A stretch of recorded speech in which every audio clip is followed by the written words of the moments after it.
जय श्री महाकाल। धर्म सत्य चैनल पर आप सबका स्वागत है। आज कथा है एक अनोखे शिव भक्त की। महर्षि अगस्त जी कहते हैं, चाहे जिस रोजगार से जो खुद कमाया धन हो, उससे जो शिव भक्तों का पोषण करता है, दान करता है, वो कर्मों के फंदे से छूट जाता है।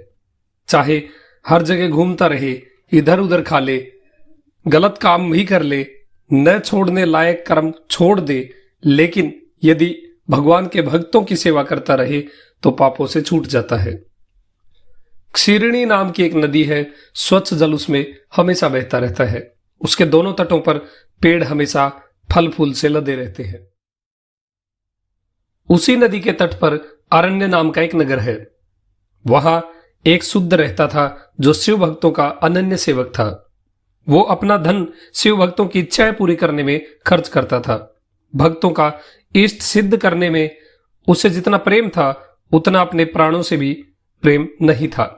उस क्षेत्र में कोई ऐसा शिव भक्त नहीं था जिसकी इसने पूजा नहीं करी हो। भगवान उसकी भक्ति से प्रसन्न हो गए और उसकी परीक्षा लेने के लिए उत्सुक हुए। उस भक्त का घर जल गया, गाय मर गई और खेती सूख गई। सब कुछ वैसे ही नष्ट हो गया जैसे उस व्यक्ति को दिया गया दान जिसने विधिवत वेद का अध्ययन न किया हो। एक दिन दोपहर में भगवान तपस्वी अतिथि के वेश में भस्म रुद्राक्ष से अलंकृत होकर उसके पास आए। भक्त ने तपस्वी को देखकर उन्हें भीतर बुलाया, अर्ध आचमन आसन आदि से उनकी अर्चना करी। उनके चरणों में भक्ति से प्रणाम करके उस महामना शूद्र ने कहा कि मैं आपका दास हूं, आप आज्ञा करिए। तपस्वी रूपी शिव उससे बोले, तुम भक्तों को यथा इच्छा दान करते हो, ऐसी तुम्हारी कीर्ति सुनकर तुमसे मिलने आया हूं। अब से तुम जब तक आयु रहे तब तक मुझे वस्त्र और अन्न देते रहो, अर्थात जब तक तुम जीवित रहो तब तक मुझे वस्त्र और अन्न देते रहो।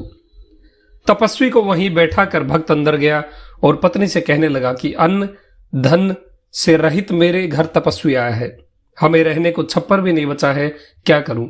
मेरा शरीर कांप रहा है, तपस्वी को ना नहीं कह पा रहा, कर्तव्य का निर्धारण नहीं कर पा रहा हूं, तू ही कुछ बता। पत्नी ने कहा कि ना करना तो आपके लिए गलत होगा, चाहे जैसे भी हो तपस्वी की इच्छा पूरी करनी चाहिए। पत्नी की बात तू सुन ही रहा था कि तपस्वी बने शिव बोले, मैं धूप में खड़ा हूं और तू अपनी सुंदरी का मुंह ताकते हुए भीतर है। मुझे जो चाहिए वो हो तो कह दे, नहीं तो मैं यहां से जाता हूं। ओ दंपत्ति के वार्तालाप में बाधा डालकर मैंने गलती करी है। समय बीत रहा है, कार्य सिद्धि के लिए दूसरी जगह जाता हूं। कुंभघोण में तुझ जैसे भक्त रहते हैं, वहीं जाता हूं। ऐसा कहकर भगवान अंतर्ध्यान हो गए। तब तक भक्त बाहर आया तो तपस्वी का कहीं नामो निशान ही नहीं था।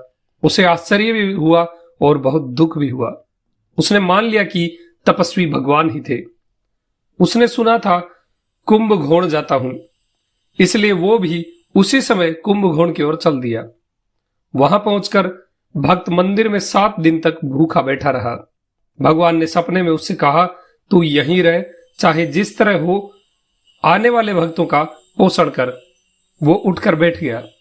कोई नौकरी धंधा मिलेगा इस आशा से वो गलियों में भटका, लेकिन कोई रोजगार नहीं मिला। वो वेश्याओं की गली में मुड़ा जहां जुआरी लोगों का जमघट था। वो जुआ घर पहुंचा और उन धूर्तों को भी उसने जुए में हराकर बहुत धन पा लिया।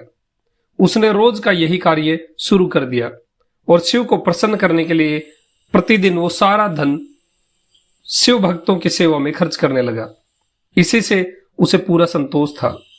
कुंभघोण के सभी जुआरियों का सारा धन उसने जीत लिया और उससे अन्न वस्त्र आदि से भक्त मंडली को तृप्त करता रहा। सब उसे मूर्ख भक्त कहते थे। कुंभघोण में लंबे समय रहकर अंत में वो भगवान शिव की कृपा से उसने दुर्लभ मोक्ष को प्राप्त किया। कथा अच्छी लगी हो तो वीडियो को लाइक करें। आपका दिन शुभ हो। जय श्री महाकाल।